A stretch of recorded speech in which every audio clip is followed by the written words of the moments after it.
Greetings, I am Tom Earl. On this week's episode, we talk about putting the thing next to the thing.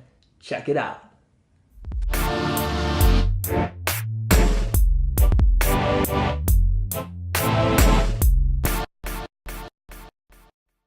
Greetings, I am Tom Earl, and this is my year of grace.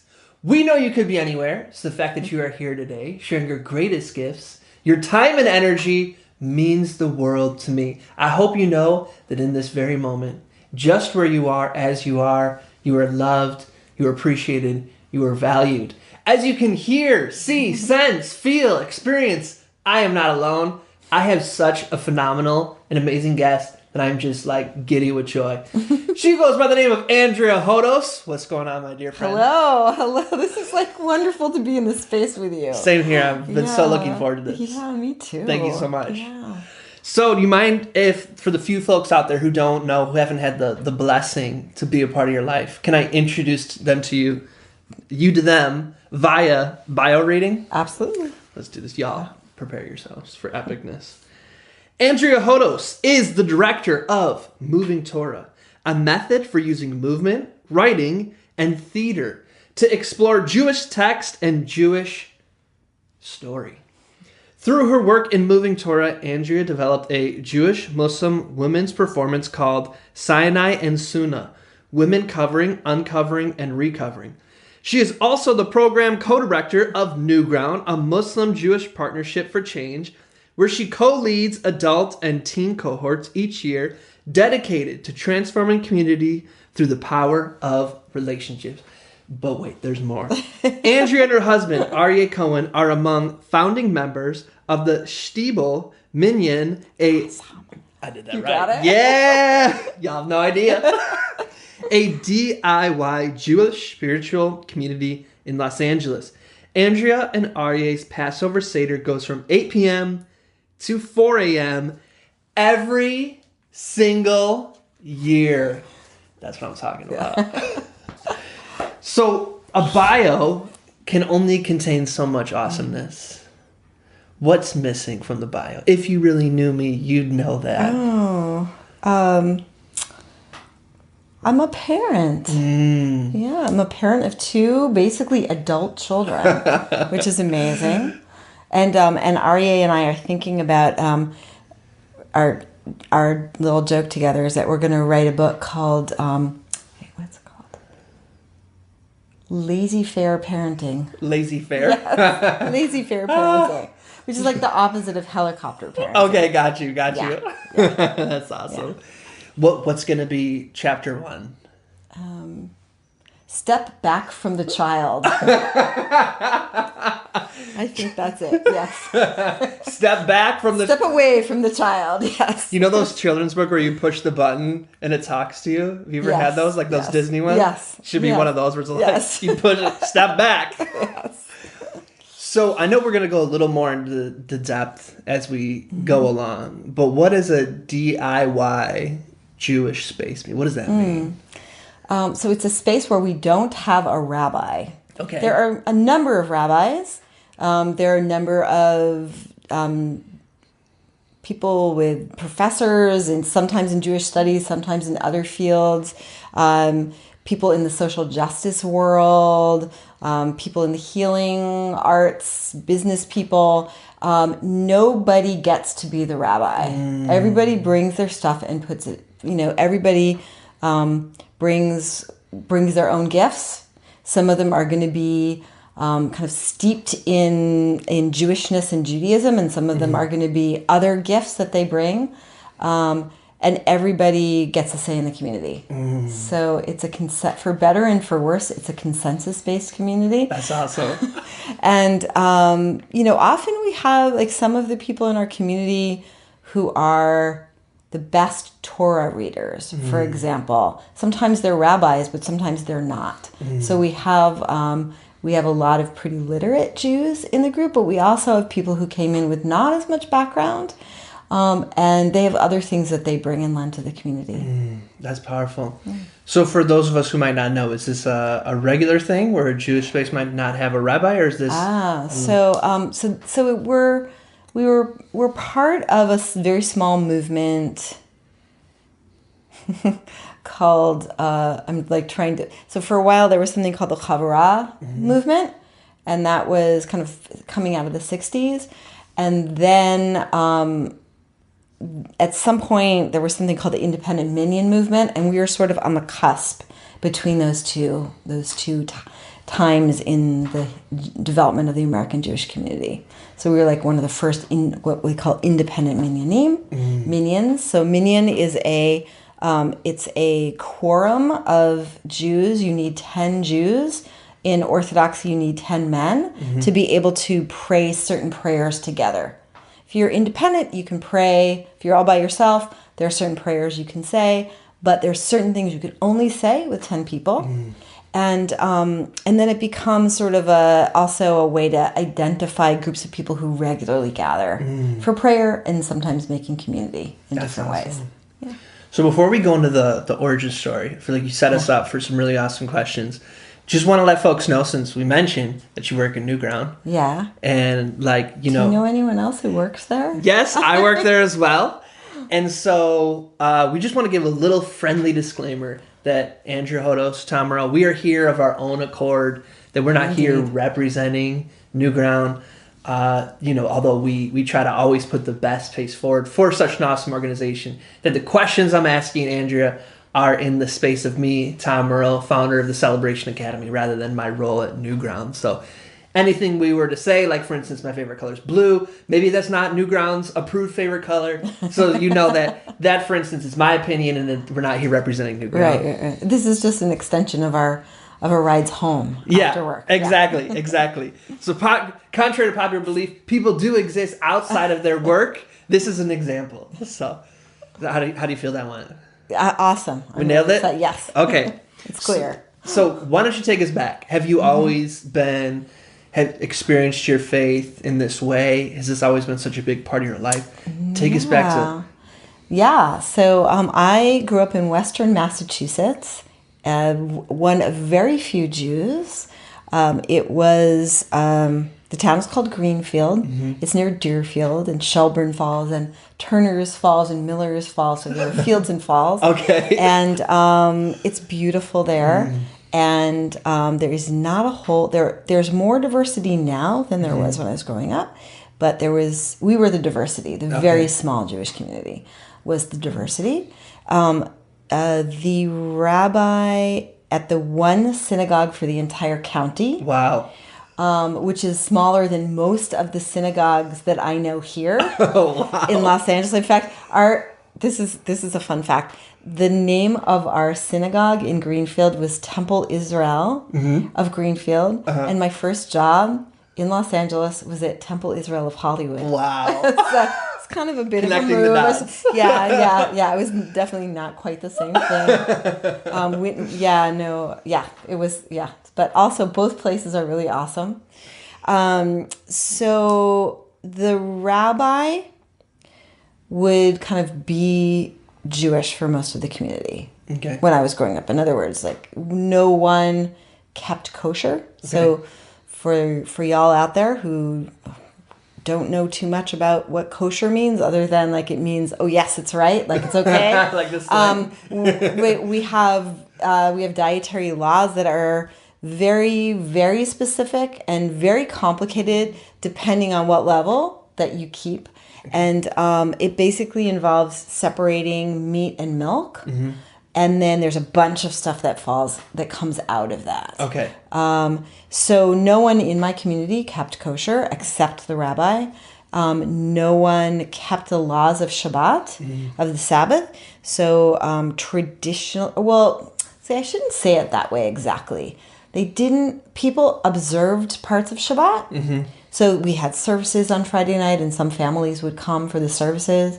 And then the next day, like this was my family, we would sometimes go on Friday night.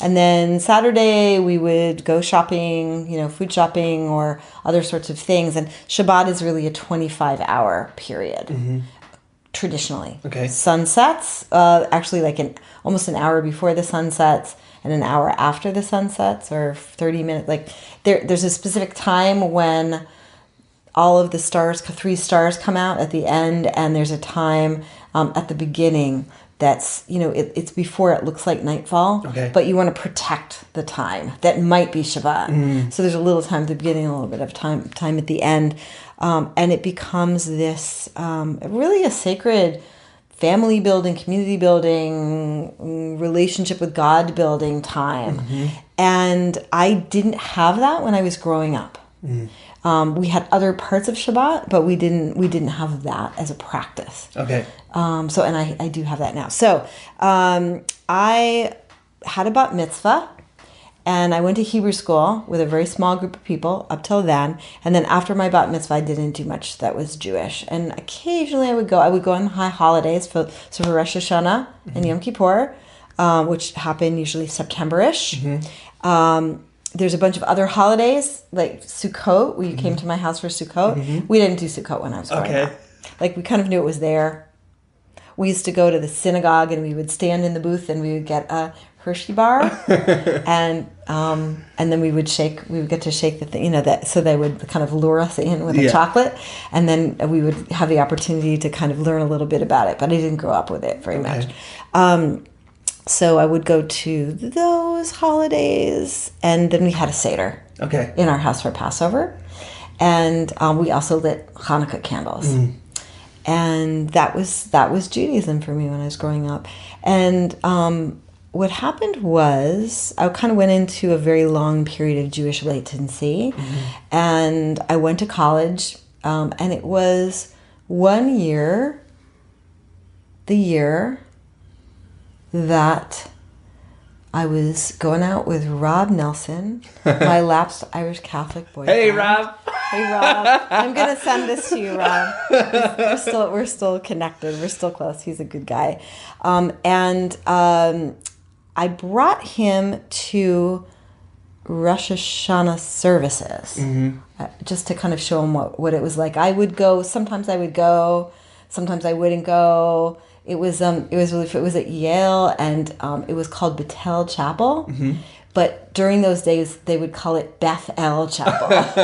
So I brought him to Beth El Chapel, and I really wanted him to hear the shofar, right? The ram's horn. It's like this very, very elemental, like visceral experience, hearing the ram's horn being blown, and it gets blown in different ways. It's a very specific way that it's supposed to be blown. There are different kind of like patterns, and it's a way of waking our spirit up at this point of the year where we're really doing deep introspection. And so the idea is that, like, through hearing the sound, we wake up to the changes that we need to make, and we also connect with God and maybe wake God up so that God will come out, and we can really be there with God and have a sense of what this next year is going to be about. So I knew some of those things, but I just loved the sound, and I wanted Rob to be able to experience that sound. And there was no shofar. And I was really surprised by that. And the reason there was no shofar was because it was Saturday. Rosh Hashanah fell on Saturday and Sunday, and we went on Saturday, which is Shabbat. So when Rosh Hashanah falls on Shabbat, you don't blow the shofar because that is a forbidden act on Shabbat. Right? We don't play musical instruments. And it was something that I didn't know because I didn't have that practice. And I was like, wow. And I missed it. Like, I waited for that sound, and it didn't come. And I realized the sound, I haven't thought about this in a really long time. It was like the sound was in me anyway.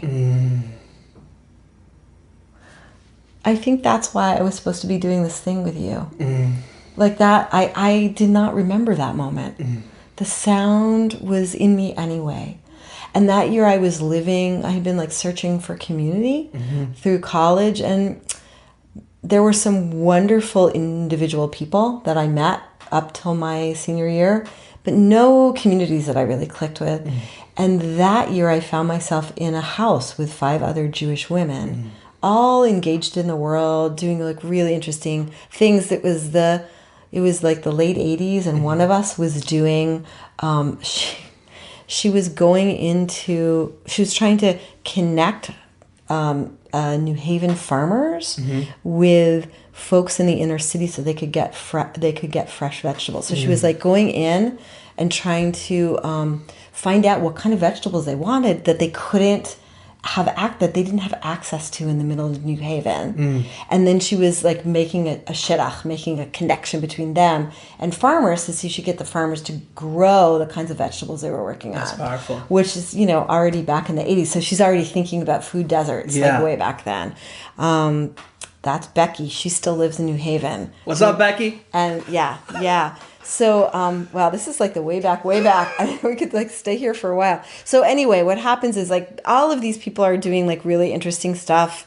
I was working on arts. I ended up doing, being part of an artist delegation to Nicaragua at the time, our arts therapist delegation. That's a whole story. But I thought like there's gotta be some reason that this house feels like home to me. And I think I need to figure out what this Jewishness stuff is about, Judaism or Jewishness, right? Because they're not the same things, right? Jewishness is really, can include Judaism or being a religious aspect, but it's also lots and lots of other cultural things too. Sometimes Jewishness doesn't have anything to do with religion. So, which was true for some of the people in our house. Sometimes like, one of us was the daughter of two psychotherapists, like two like serious like Freudian psychotherapists from the Upper East Side in New York, and that is really Jewish. And there's not a stitch of religion in it, right? So so that was like she was on one end of the spectrum, and then my friend Jessie Bond was on the other end of the spectrum, and Jessie was part of Habonim, which was this like labor Zionist youth group. And they, like very, very lefty. And she was also they're usually, Habonim is not so religious, but Jessie also had kind of a religious thing going on. So she kind of instituted Friday night dinners at our house. And it was the first time that I found out that the prayers for blessing the wine, on Friday night were not just a one-liner, that there was more stuff going on in there. Than I had ever known about. So we created community together, and stuff kind of coalesced around our Friday night dinners and trips to the co-op and mushroom barley soup and stuff like that. It was a great home. It was a really, really great home. And I have to say, that experience, like coming from my home, my parents were really, really they were really strong community builders, really incredible, just sense of hospitality. They would just grab people who were coming through town and invite them to stay in our house. And this was the first time in my adult life that I got to make my own community. And one of the lessons coming out of that is that no one should ever settle for less than a good community. And I haven't since then. I haven't. I've kind of taken what I learned in that house, and I learned from my parents' house, and my husband what he learned in his house, and been pretty dedicated to creating community of purpose, whatever that purpose might be. That's powerful. Yeah. So that's how I kind of got re-engaged Jewishly, and then I felt like I needed to explore more, and I ended up going to Israel for a couple of years. I went for a summer, and I stayed for 2 years. I started off in a program where I got access to a bunch of important things and whose politics I just couldn't stand. And so I won't name that place. Yeah. But it was really, really challenging in some really important ways for me. And one of the things that it allowed me access to was the texts of Judaism. And I had majored in in English literature at Yale. So English literature. You went to Yale? Did you mention this already? I think I did a little bit earlier. I don't know. I didn't pick up on it earlier. Yeah. That's awesome. So it was during serious like period of deconstruction and post-structuralism and postmodernism, and I had a love-hate relationship with the English department at Yale. But in the end, I ended up with two amazing professors my senior year. But it was really like ways of reading, ways of really picking apart and analyzing and breaking down text and seeing like the depth of what metaphor can be and do. Mm. And I resonated with that. When I finally got the right teachers, I really resonated with it. There was a lot of bullshit. Okay. There was a lot of bullshit before that. And there was just like incredible pretension, which just drove me crazy and sent me away. And then I ended up, I'm not going to go into the whole story about how I ended up in this one seminar, but I ended up with this amazing professor, Kathy Kruth, and she uses these methodologies to really think about trauma. And she was a master teacher. She pulled all of those super pretentious people out of their seats and into a place where they were actually having real conversations with one another, which was really awesome. And I wrote a paper like under her tutelage, and I thought in ways I never had thought until then. I really, frankly, have not thought with that precision, I think, since that period of time. And yeah, so when I found Jewish interpretation, there were two things that happened. One, I realized almost all of the theorists that I had been learning in college, almost all of them were Jewish. And at the time, no one was talking about that yet. It started to kind of come out, and people started to kind of look at that. So Derrida and a whole bunch of people. I'm not going to go into it now, but there was just a lot. Freud, like a lot of stuff coming out of Freud. They were actually really Jewish ways of thinking, because our texts in Judaism they're not seen as monolithic. They're always seen as dynamic. So there's always more than one answer. There's always more than one interpretation. I mean, there are plenty of places in the Jewish world where people don't think that way about Judaism. I have some of those family members on my husband's side. But mostly it's really a creative endeavor, like Midrash. Midrash is a way of interpreting the Bible. And there are like 20 stories that all contradict one another and contradict the text. And they're each trying to teach you something different.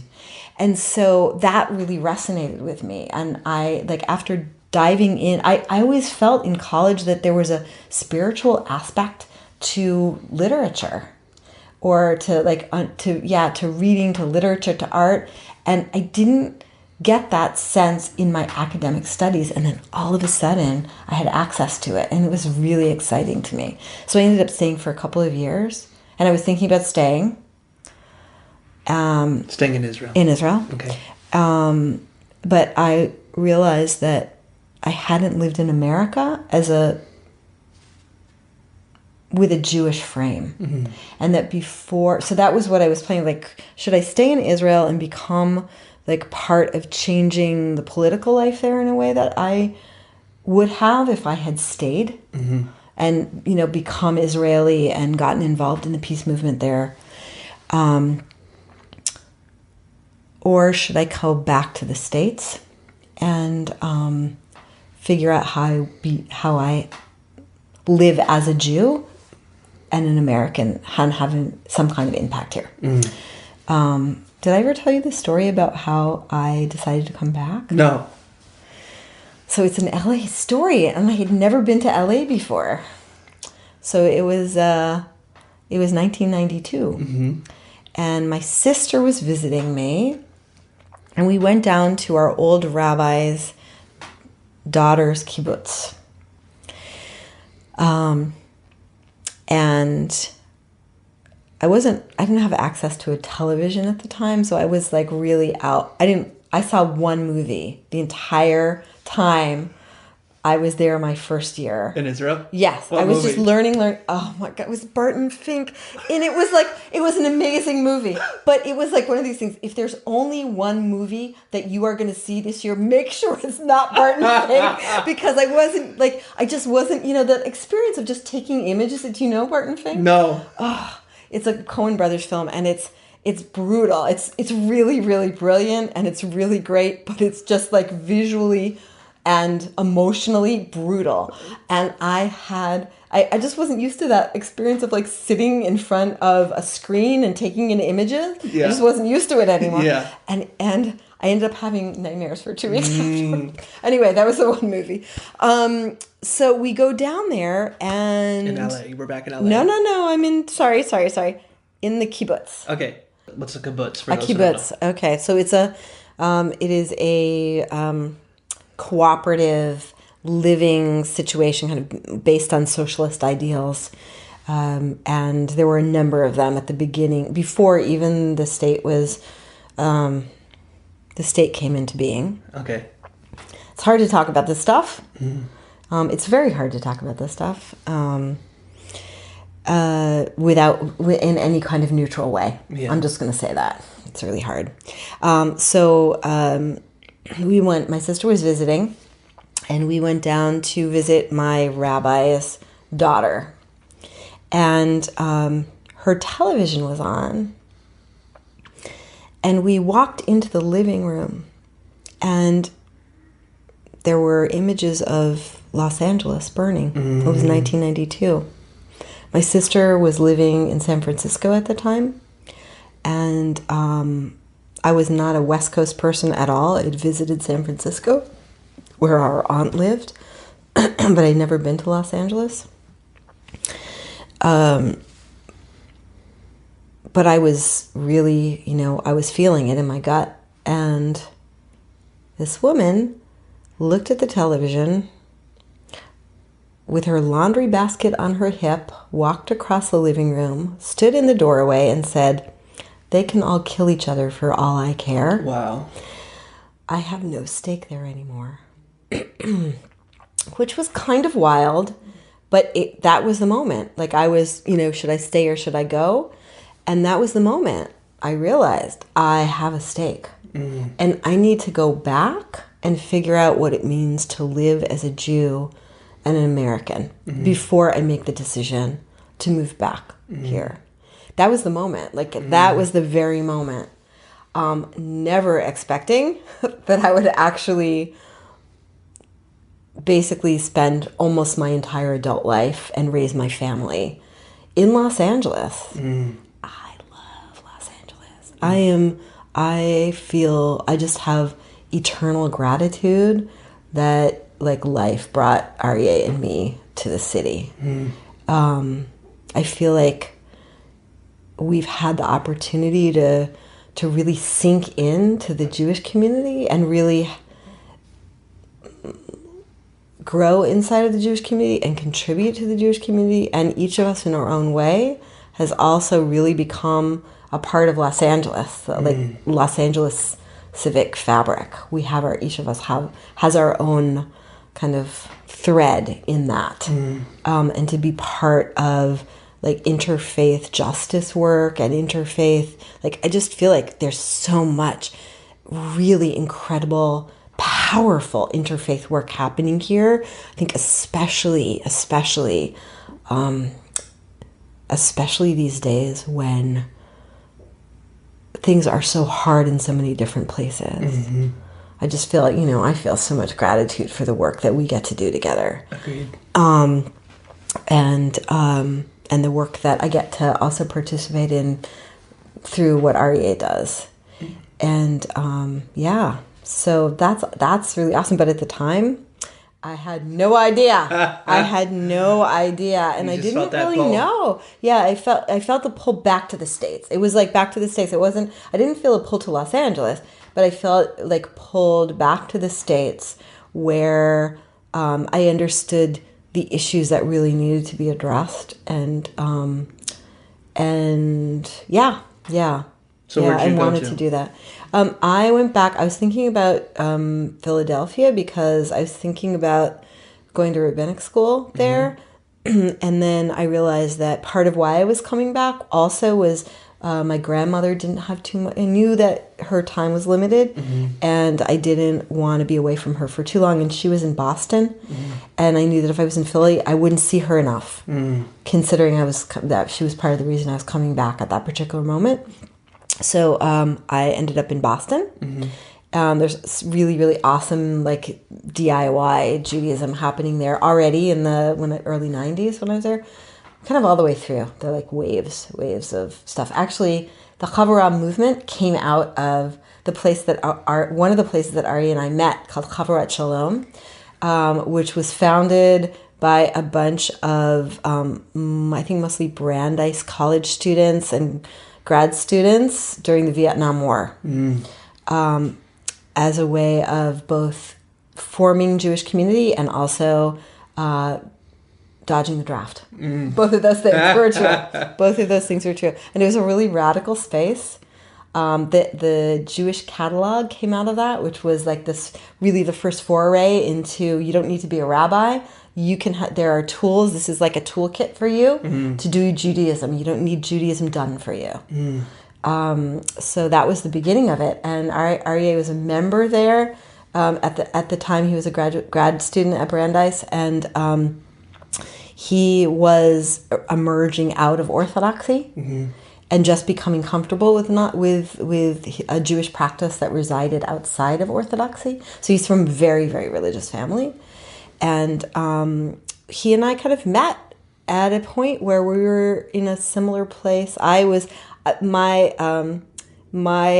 practice was like looking Orthodox, but it wasn't. I decided not to be Orthodox, but to be more traditionally observant. So we call it traditional egalitarian. So, so I don't, you know this, but I don't drive on Shabbat. I don't turn lights on and off for that 25-hour period.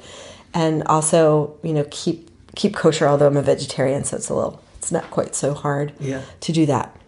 So I had landed there, and he had kind of landed there too. But so for him, for me, it was coming to the observant part. For him, it was coming to the egalitarian part. Like y'all came opposite ends and met in the middle. Right. Exactly. So so we met in that community, and then I sort of followed him to Philadelphia. But I had to go to grad school too, and there was a grad school there for me, so it was okay. And then once I was there, we decided to get married. Well, so Adora knows I'm such a romantic. Yeah. So, like with Adora and I, she did not think I was good looking, or she was very unsure of me for probably the first 6 months we were together. Yeah. And obviously, after like the 4th date, I was like, "Oh my god, this person's amazing." Well, for y'all, what was it? Were you like, "Oh, he's the one"? Okay, so let's see. I'm sorry, Aryeh, I'm going to do this. So my friend, Aryeh was like finished his first or second set of oral exams for his doctorate. And my friend Rebecca was throwing a party for him and also to meet me. And our first discussion did not go well, I have to say. And I was like, I hadn't met him either, for him to meet me, me to meet him.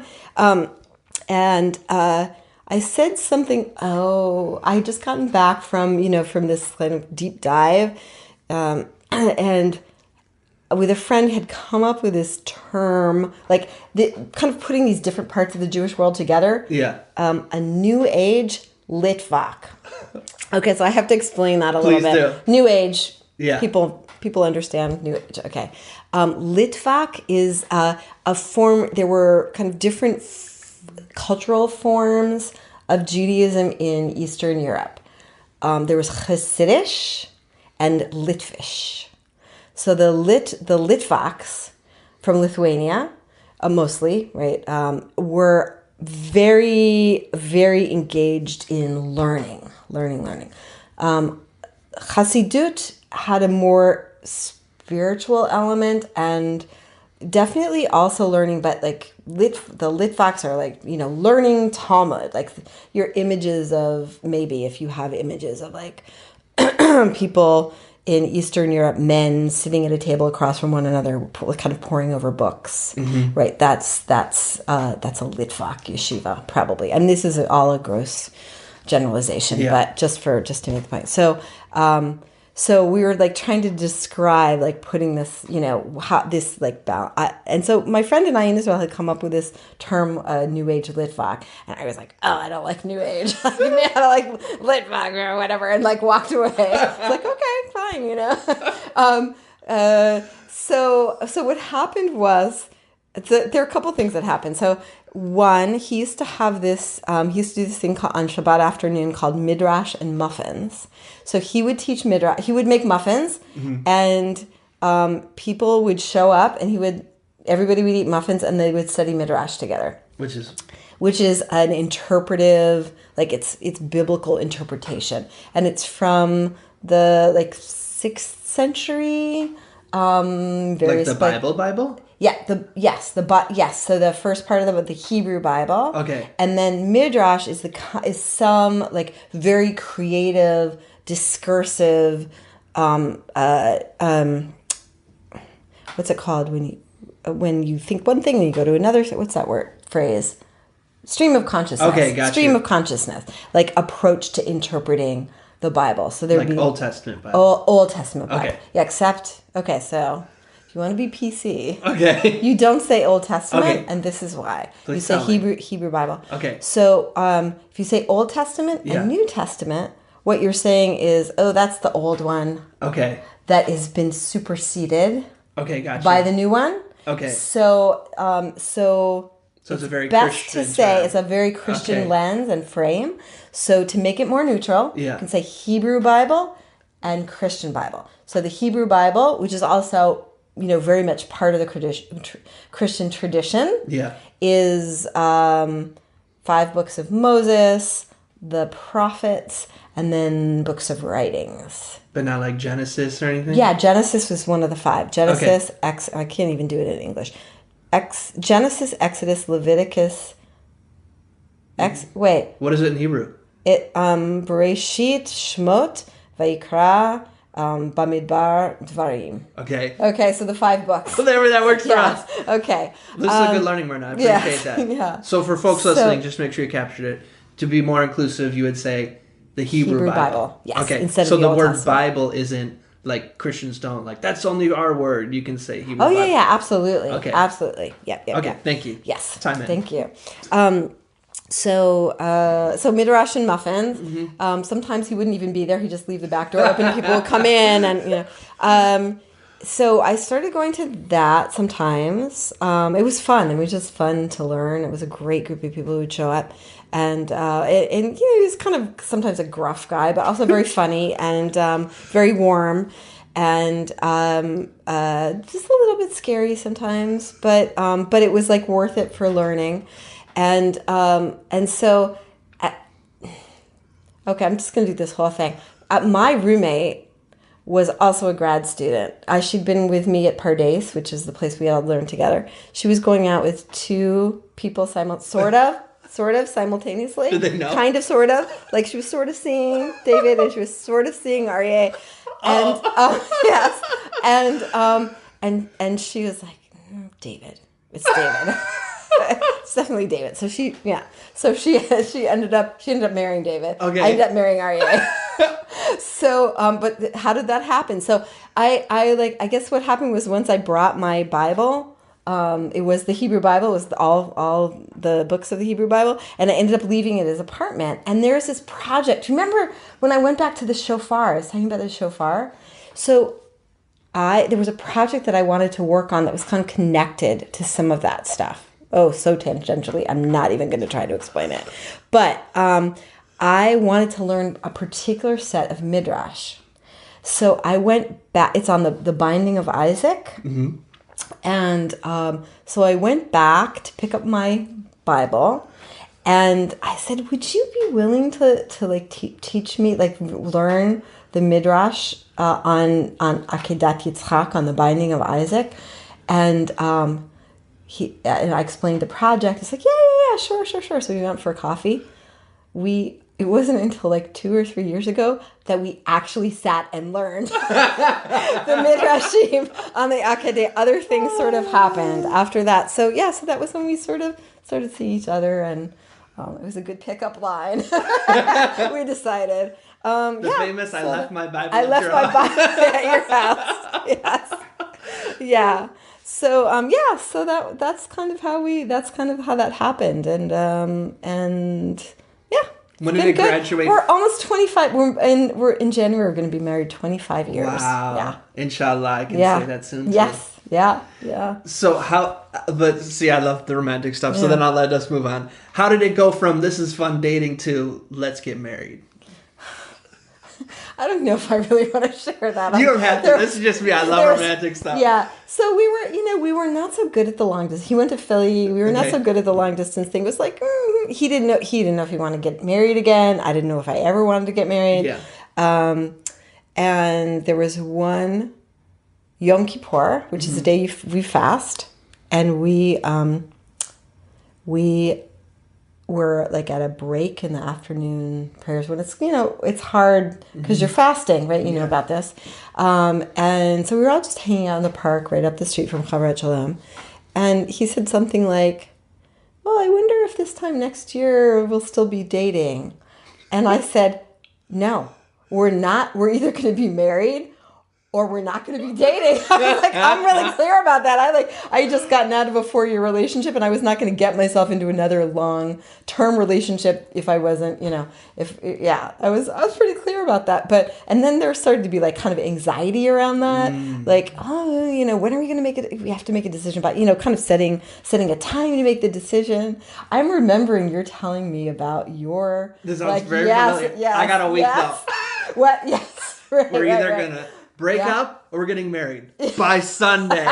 We will go to the courthouse next week. Yes, that's right. Oh gosh. Yeah, no, we didn't do that to each other. We gave each other the summer. We decided like by the end of the summer we would either like we're in or we're out, and just really kind of take a sense. So what happened was over Shavuot, which is at the beginning of the summer, end of the spring, beginning of the summer, it's a holiday of revelation of the Torah, actually of the Bible. And we both had a revelation. We were like apart from one another. Wow. I was working on a performance project, so I had to stay in a certain area, and he was working. For his job, he had to stay at this other synagogue because he was speaking. And so we couldn't be together. And in that time, I went for a walk with a friend who had just decided to get married. And he, just talking with him, talking it through, I realized, you know what? I actually do. If I can get rid of the bourgeois bullshit, I can get married. Yes, I can do that. It has to be, I kind of had this picture of what marriage was in my head that was sort of this external thing. Me too. And I realized that didn't need to be what it was. And if I felt like I could get married, I wanted to marry Aryeh. So I mostly just wanted to let him know, I made my decision already. Yeah. You can take whatever time you need. I feel much more relaxed about it. I inadvertently proposed to him. I totally stole his fire because he had come to the same realization. Wow. Yeah. So that was kind of cool. That is very cool. Yeah, See, I love romantic stories. Okay, so then how did you come to LA? So right after we got married, he was finishing up his dissertation and he was applying to jobs, and we got back to Philadelphia where we were living at the time, and he got there were 3 messages on his machine, job interview, and this was the one that panned out. There was one in the Bay Area that we thought would have been the right place for us, and we really didn't think Los Angeles was going to be the right place for us. We were just, no, we weren't LA kind of people. We were more Bay Area, kind of sort of hippie-ish kind of people. We are not LA people at all. And the job there didn't happen. The job at Michigan didn't happen that year. And the job in LA happened. So I was like, okay, he's an academic. I'll go to LA for a year or two. That's fine. And then we'll, go to the place that we're really going to settle down. And here we are, very, very happily, especially during the Trump era. I can't imagine being in a place other than this right now. Yeah. How did you then get into Muslim Jewish work, interfaith work in general? So I am my degree is in dance education, and I as you said, this Moving Torah stuff. So I was bridging movement, theater, storytelling, and Jewish text as a way to like really kind of bring text to life in a way that isn't not just kind of telling the story, but actually sometimes like playing around with the way the text works. That's kind of going back to my English lit degree stuff. Using movement as a way to explore how the text works, not just tell the story. And also tell like personal story through movement and gesture. Like, so I was trained as a dancer, but I do walking and talking. So most of the time I'm speaking and then moving at the same time. Sometimes a little more movement, sometimes a little more speaking. And I'll do workshops with people of all ages and all backgrounds, where people have the opportunity to kind of dig into the text and then make something, like perform a piece of it that has to do with their questions about the text and their answers to their questions about the text. And one of the things I like about that work is I get to do it sometimes with people who don't have very much textual knowledge, but might be open to the movement part of it, or people who have a real deep connection to text, but haven't really thought about it creatively. Like that's the fun part for me, especially giving people access. I feel like we all have a birthright to our texts, and we don't have to have them. There's a tradition of interpretation, but we are also part of that tradition. And I love giving people access to that. And then also I think we all have, we're all movers. We all have things to say with our bodies. And I really like helping people explore and discover that, both of those things. So that's fun. I haven't been doing a lot of that work because I've been doing more of the NewGround work. So anyway, I've been doing that work for a really long time. I have a solo show that I did called Cutting My Hair in Jerusalem. And it's my story about re-engaging the tradition as a feminist in a kind of traditional studies set and struggling with the texts as a woman, as a feminist, and also struggling with what my observance was going to be, right? So the subtitle of the piece, the unstated subtitle of the piece is it's called Cutting My Hair in Jerusalem, flirting with orthodoxy.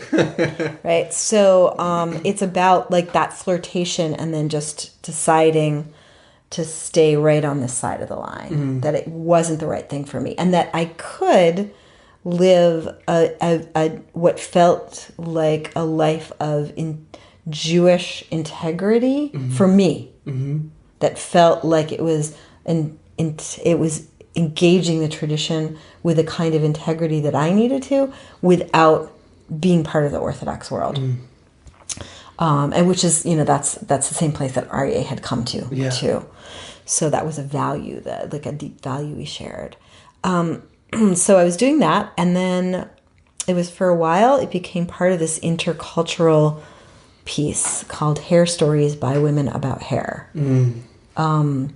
And we shortened it, we took pieces out, and there were bicultural women, African American women, Asian women. There was one other Jewish piece, and there were all these little pieces, and we wove them together. But there were no Muslim women. That was the late 90s, and it was sort of everybody except Muslim women. Which I wasn't even kind of aware of or thinking about at the time. And then the director wasn't thinking about it at the time for sure. And after 9/11, I started listening to women talk about hijab. Hijab on, hijab off. Some of that was about, some of it was about the fear. I didn't connect with that part. It was not my story. But I was worried about women who were feeling like they couldn't express themselves religiously for fear. That was, that really hit me as a religious person. But then there were lots of other parts of the discussions that were really resonant with my experience. Can I be a feminist and cover? Is covering actually part of my feminist identity? If I cover, I'm going to cover because I want to be identified. It's important for me to be externally identified right now. So a lot of those issues were issues that were they were like in my piece. And I just thought I was really interested in learning more about Islam, because as I started to learn, I was like, wow, this is closer to Judaism than anything I've ever seen. Like it just became fascinating. The legal structures are similar. The just being a minority in America is also similar. But the structure of the religion, prayer times, fasting, with differences, but there's a lot there. Linguistic similarities, right, between our traditions. So that, I was beginning to learn, that was fascinating. The kind of feminist religious stuff was really interesting to me. And my work always is about putting the thing next to the thing. Okay, which was a little way that I came to understand my work when I was trying to explain to somebody I was going to be doing something in our house. And I like to work with the external, we start with movement, by just taking designs, and then, moving, right? You can kind of start, I might trace a little brick there, right? And then maybe I will trace it with my nose. And it's a way of and then maybe with my elbow, where it becomes something different, and we can just play. And it's a way. So these are tools for getting people who aren't necessarily, they don't think of themselves as choreographers, just moving really quickly without having to get wrapped up in I'm creating something now. It's a way of loosening you up to movement. And it's also really great for dancers who, just for discovering new ways of moving, rather than just going out into our regular patterns of movement. So I was using this. This woman had art in her house, and I was like, oh, this is amazing. We're going to be able to I'm going to do blah blah blah. And I told her how we're going to craft these things, and she's like, oh, I get it. You put the thing next to the thing. I was like, you are totally right. Thank you for that insight. So it's always words next to movement. My words and movement next, movement has meaning. Words have meaning. We put the movement and words together, more meaning. We take my words and movement, put it next to your words and movement, more meaning. Right? I love that. So that I feel like that is the sort of Jewish interpretive frame, right? Because you get these layers where there just becomes more space for interesting things to happen. And for me, it's actually connected to a midrashic, so midrash, we were talking about, a kind of interpretive theory. It's called, most of the Jews out there won't know this even, Gezerah Shava. Okay, so the way I like actually to show this is this interesting to you? Yeah. Okay. I like to show this in movement. So it's sort of what happens is you get a word, a root of a word. So you go, you kind of do a Google search, the rabbis, because they knew it. And there's a lot of people who are listening and won't be able to see you. So if you explain your movements. Okay, sure. So they used to be able to do, there were people who were repeaters. That's what they did. So there was they memorized, right? It was an oral tradition, and they memorized things. So they would be able to do their own little Google search. So I'm doing a little Google search with my fingers, and I'm going to hit on a word and go bing, bing, bing. I see a word here, and then I'm going to do another search, and I'm going to go to another spot, another place in the Bible, and it's a similar word, and go ding. And you take this word and this word, the context here, it has a certain meaning. The context here has a certain meaning. You put it together, more meaning. Right? So I feel like in certain ways, the ways that we're putting together this movement and words kind of acts a little bit like that, because you get to have both things. You don't have to choose. You can put them together and you have more resonance in the meaning. So I thought it would be really interesting to have the meaning behind my story as a Jewish feminist, traditional, engaged in the tradition, next to the story of a Muslim woman who had some kind of parallel struggle, engagement, to see what would happen if we put our stories next to one another's stories. And I found a partner to do that with me. And my story was like, and this is where the recovering part comes in. So this is Sinai. We ended up calling the project Sinai, which is the place where laws are given, Mount Sinai, right? And Sunnah. You want to talk about Sunnah? No, go for it. Okay. So Sunnah is like the path of the prophet, right? So in Islam, as I'm understanding it.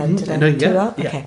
So we thought that both of these symbols kind of had a resonance in relation to one another. So Sinai and Sunnah, women covering, uncovering, and recovering. And that being obviously not just about garb, right? But about different pieces of identity. And I was recovering the tradition. She was recovering from the tradition. And these are people's journeys, right? People move in and out. Not everybody. Like some people will just stay, they'll just, they'll grow up in something and then it's just the way it is and they just keep moving that direction. My feeling is that if you're actually in a faith journey, it's probably going to shift and change.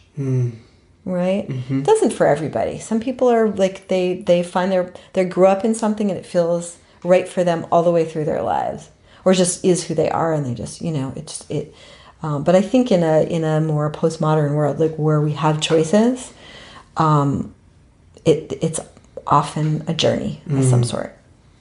I like that. You've had journey. Yes. You've had some journey. Do you want to tell me about are there any parts of your journey that are resonating with what I'm talking about? Well, one thing that's coming up is, and this might just be my interpretation, is like just seeing all these little ways I always say that God knows like the best way to influence us, even through like our laziness and our like arrogance and our disbelief or skepticism. It's like you're going to be skeptical about me in this way, so I'm gonna like play into that. And so just seeing all the little ways that like and this coincidence in my life turned into this coincidence in my life into this, that I'm just like I'm really resonating with.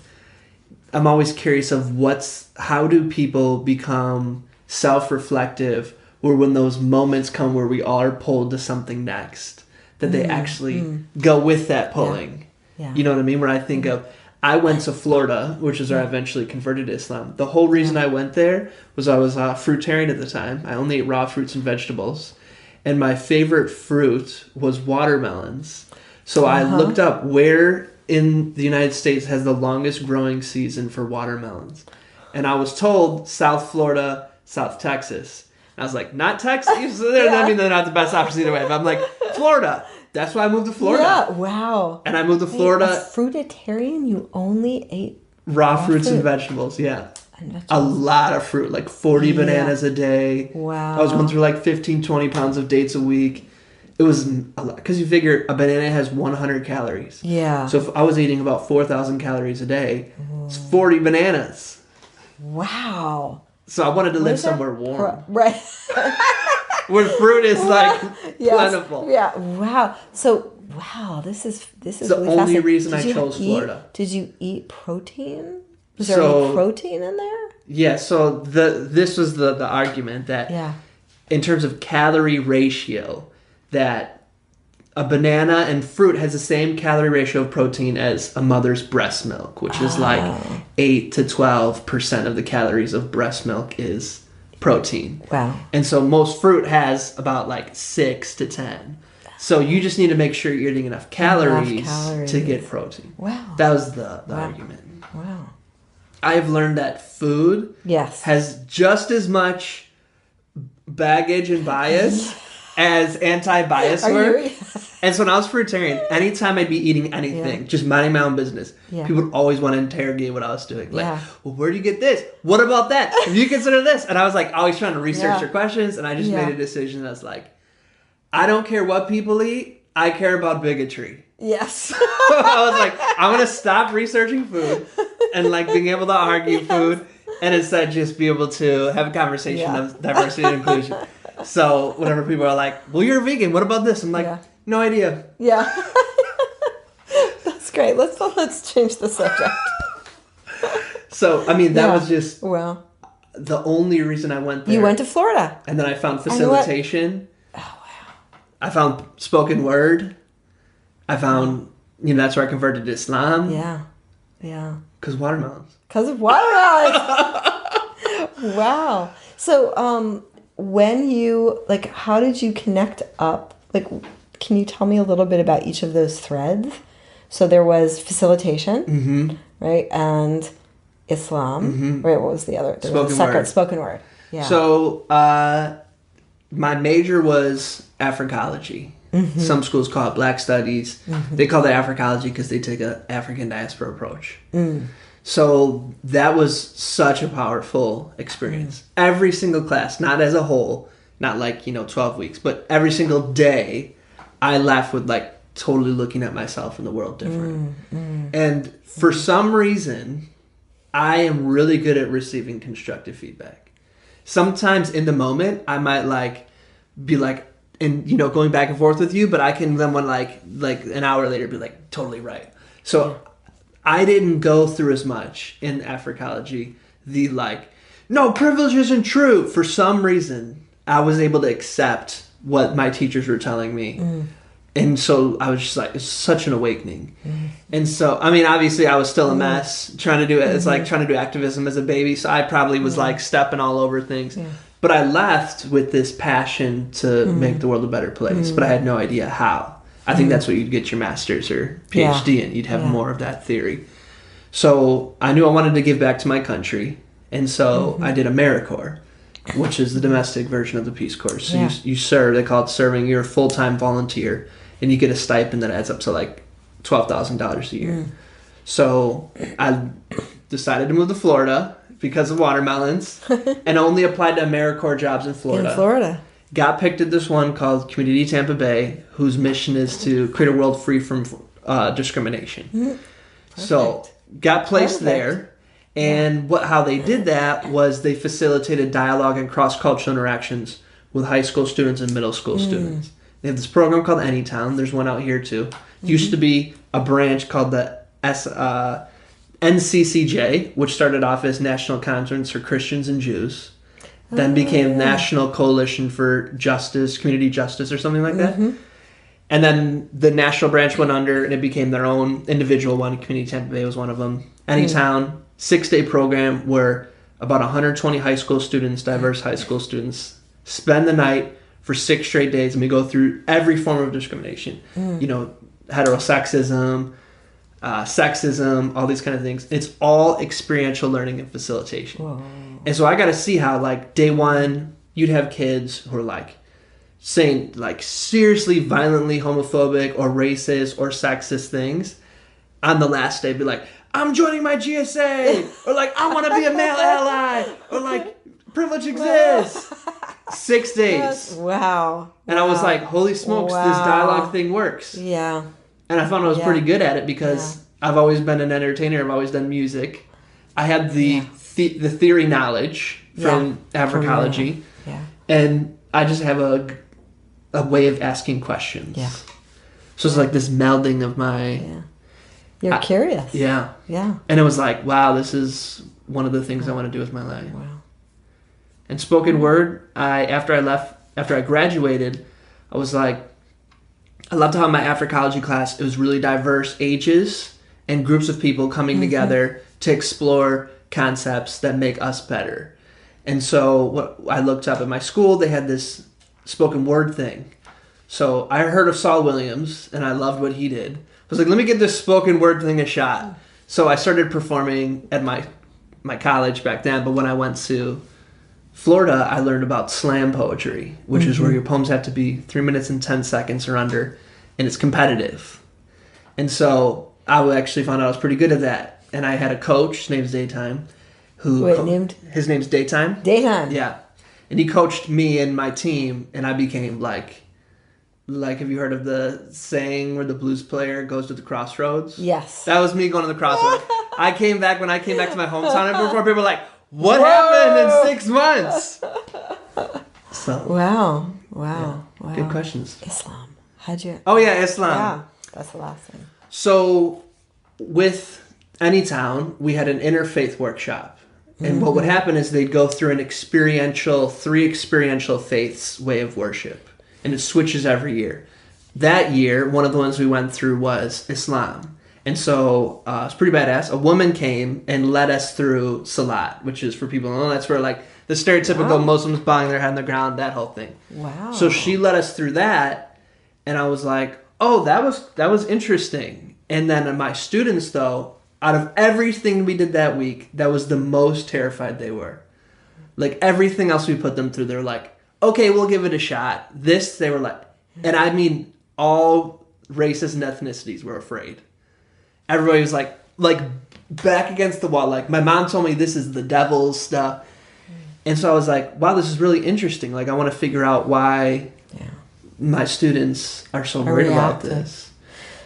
At the same time, what did you find? Sorry.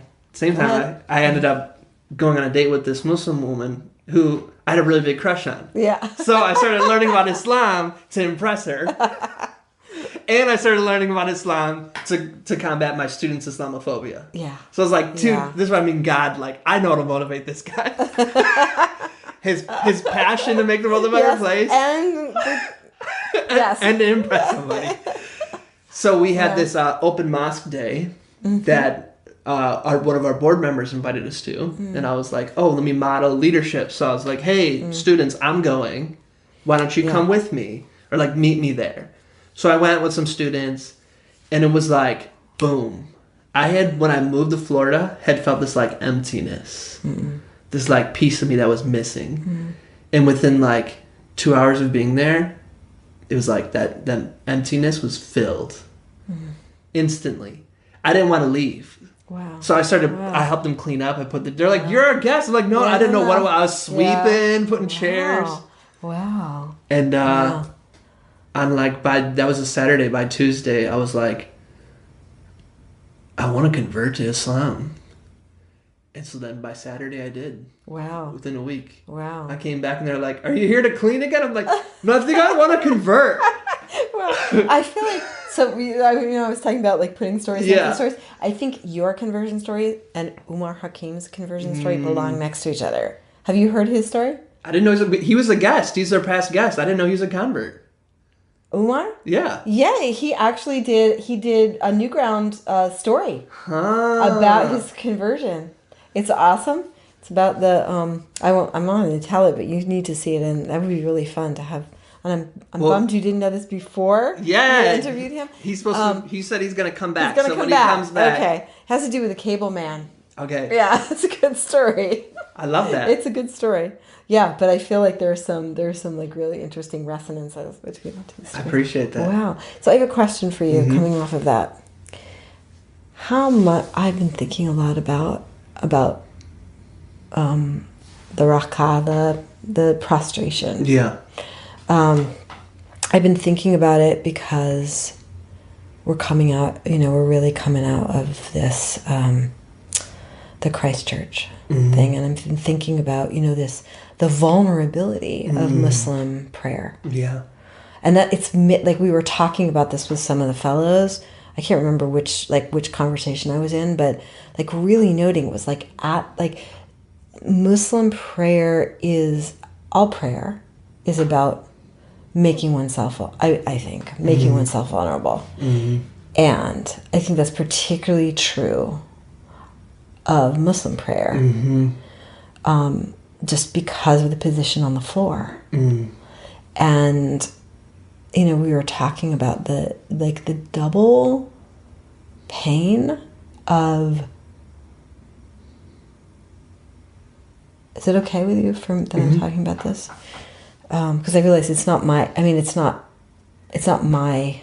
tradition. It's not my pain, and there are still pieces of it that that do really sit with me here. There just seemed like such an even worse irony that people were in this vulnerable position. Do you have any thoughts about that? Which part? Just, I don't know. I guess I was the place that I wanted to go was like the students who were like scared of the Muslim prayer. How did it feel like it was all Islamophobia? As opposed to just this, like, the actual vulnerability of the position. I think it was the Islamophobia. Yeah. And that it feels like a very Muslim thing.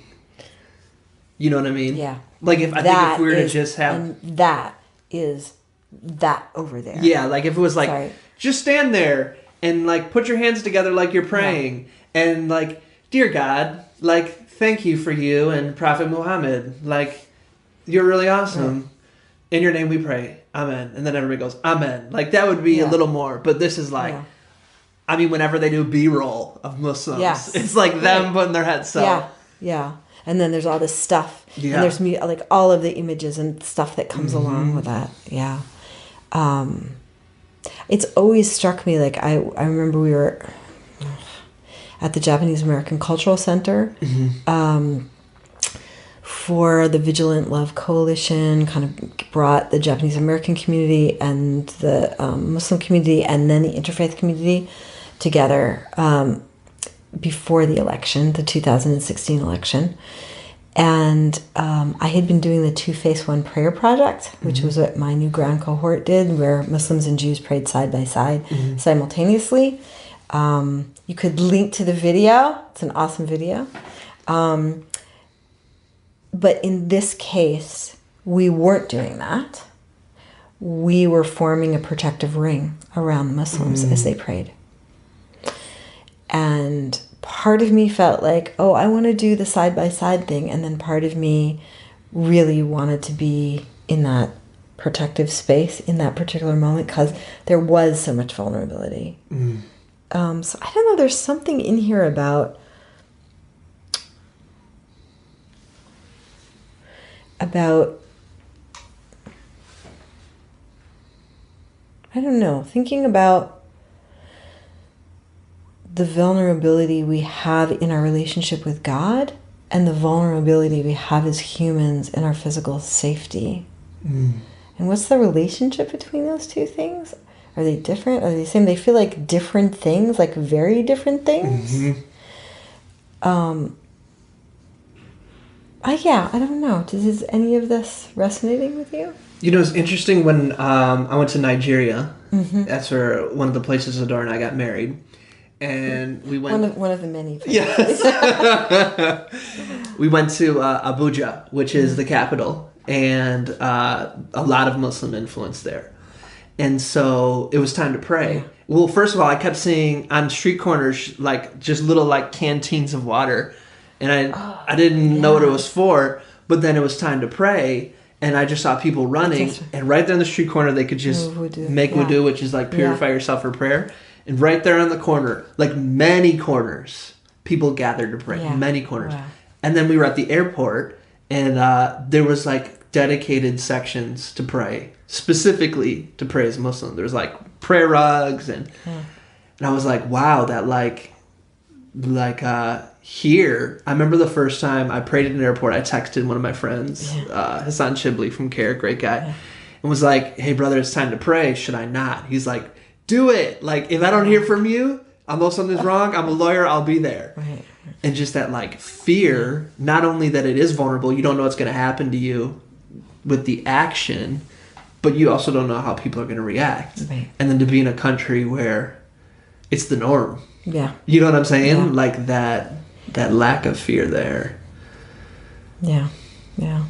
So you're able to be just vulnerable to God before God. Mm-hmm. But it's like intensified. Yeah. You're not only vulnerable in a spiritual and physical way, Right.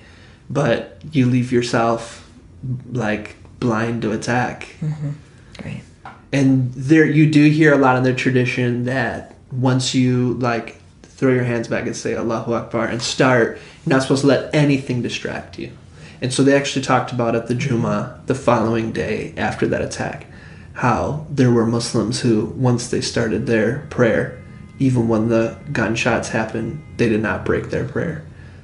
And they weren't, the person giving the sermon wasn't glorifying one way or the other, but there is that sense of inspiration you felt from people, because there is that in our tradition where like you start, there's like you hear people, they tell stories of early Muslims that would pray and they'd have like flies or something would come or something would distract, and they would like such concentration that you could like, I think there's even a story of somebody had a sword in them and then they're like after a battle and they're like, hang on, let me go into salat.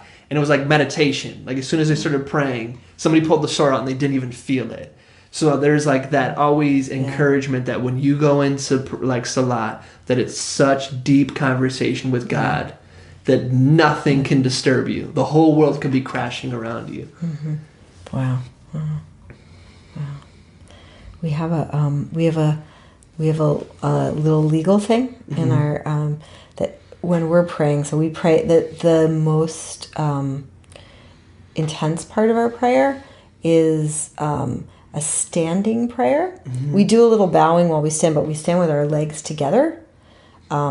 We stand with our legs together because we're like the angels, and angels apparently don't have two legs. Wow. They have just one leg. Huh. So we stand with our feet together. So yeah, we stand with our feet. Yes. So we stand with our feet together to be like the angels. Okay. And that's where you're really like you don't move during that part. Like you take 3 steps back and you take 3 steps forward, and then once you do that, you're in the space of this, like the central part of the prayer.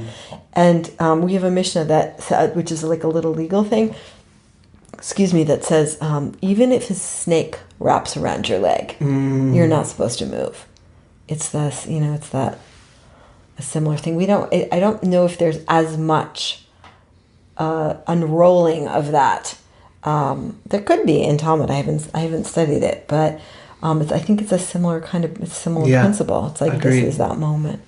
Yeah. Well, I want to be respectful of your time, so I'll just ask you 3 sets of questions. First question, the intention that I called you for was, I said that this week was going to be Passover. And so I wanted to share with my guests just a little insight into, what Passover's like for you, for your family, what it means to you, anything you can share with our listeners of this special time. Wow. So I want to go back to the end of my bio, which I wrote with Passover in mind. So Aryeh and I have a tradition of, so there's a Seder, which is, it's a book that was written during the rabbinic period, which is after the Bible. It's actually around the same time that Christianity was starting. Okay. Same place that Christianity was starting. And it's the telling of the Exodus from Egypt. But it's not actually the telling of the Exodus from Egypt. It's a bunch of other stuff too. And it just kind of unfolds, and there are different sections. And it's about moving it from one state to another. And that state might be from slavery to freedom. That state might be from degradation to praise. And there's a thing in the Haggadah that says that the Haggadah means the telling. That's the name of the book. That says it is the one who expounds on it is praiseworthy, is especially praiseworthy. So we have taken to just doing the entire thing, and whatever anybody else wants to talk about or ask questions about, because it's a night for asking questions. And so we try not to stop the conversation, although it always happens. There's always a push and pull. But we also try to get a really diverse group of people around the table. So people are going to be interested in different things and asking different kinds of questions. We're really interested in having like people who have a lot of Jewish knowledge and people who have no Jewish knowledge. People who are professors and people who are artists, writers, musicians. So we, in recent years, as I've had Muslim friends come to the Seder too. Not everybody stays the whole time. And that's part of the rules. So we say, like, make sure you've eaten before, because we don't get to the meal until 1 in the morning. Okay. Like, make sure, and we have, like, little hors d'oeuvres that we, like, it's actually karpas, which is actually kind of part of the Seder itself. But we'll say, like, you should know that you won't get a full meal until 1 o'clock. You can come and go. We have people who show up at our Seder after they go to their other Seders. We have a bunch of people who do that. And, people can just drop in for whatever part. But what happens, the reason that I love doing this is every year there are sort of themes for the people who stay. There are themes that kind of end up like coming back around to the different pieces of conversation. And it really is like going on a journey. I feel that way. I mean, we went through years. Now we don't have kids at home. But they used to like be... like sit on our lap, and just like my son would sit on Aryeh's lap when he was like 3 or 4, and just his eyes were open all night, like for hours, 4 hours he would sit, and just with this like sense of wonder, and then he's very curious about everything, and he would just his like thing is, I have a question. He always, so just having him at Seder was always, and my daughter also is also really awesome around the table, but I just have this like, this is, I think the things we never did a children's Seder. A lot of people will like do Seder for their children. We did Seder for ourselves, and we just brought this is back to the laissez-faire parenting, coming right back to the beginning. Laissez-faire parenting is you just live your life, you do what you're supposed to be doing, and you just like bring your kids along. That's kind of been mostly the way we do it. And our kids love our Seders. They weren't bored by our Seders. Some people are. They don't come back. But most people find it like a really unique experience and a way of really digging. So that's Pesach. Is there anything people can say to express solidarity or celebrate, or maybe it's not a celebration? Is there? Yeah, it is. So this one is a celebration. You might recognize this. It's Chag Sameach. Okay. So Chag means holiday, and Sameach is happy. And there are a few other things, but really we all just say Chag Sameach. And that's similar to what happened on Purim, right? On Purim, yes. So you say Chag Purim Sameach. Okay. You add the Purim in there because the Chag is really like the biblical holiday. So it's Passover, Sukkot, and Shavuot that I was talking about before. That's the Revelation. So those are they're the holidays in the Bible that are pilgrimage holidays, and they're tied to specific parts of the story, and they're tied to agricultural cycles. Well, I appreciate you sharing that with us. Thank you. We have 2 more questions. Okay. So one last question in terms of these 2 questions. Okay. The penultimate. Part 1, yes. part 2. Okay. You might have heard me say in the beginning, this is my year of grace. Oh, yeah. So what I do with my guests in my year of grace is we explore what my theme is each year. Last year was my year of courage. So for you, what is grace? Oh, wow. This is really... you know what? I want to know what it is for you first. Well, as soon as I said it, I'm so curious to know in terms of dancing, because grace... this has been one of the ones that, for me and my guests, were always like, So I don't know if grace is a feeling, but I definitely think it has movement tied into it. When another thing some of our guests were talking about was like, what's the difference between grace and being graceful? Yeah, I think there's grace in conflict mediation. I don't think you're going to ever get through conflict mediation without like going in with a sense of grace, that I'm going to move through this with integrity. Yeah. And I'm going to, maybe sometimes grace is where you assume best intentions. Somebody says something and you assume best intentions and you give them the benefit of the doubt, and then you ask questions rather than going on the attack. I think that can be grace. Yes. Right. Thank you. This is really important because I'm going to say something that's hard. I'm going to say it. When I hear the word grace, it's a hard word for me. I think as a Jew who grew up in a very Christian environment, it's interesting. Like I have a moment with that word. And I shouldn't. I'm not proud of that.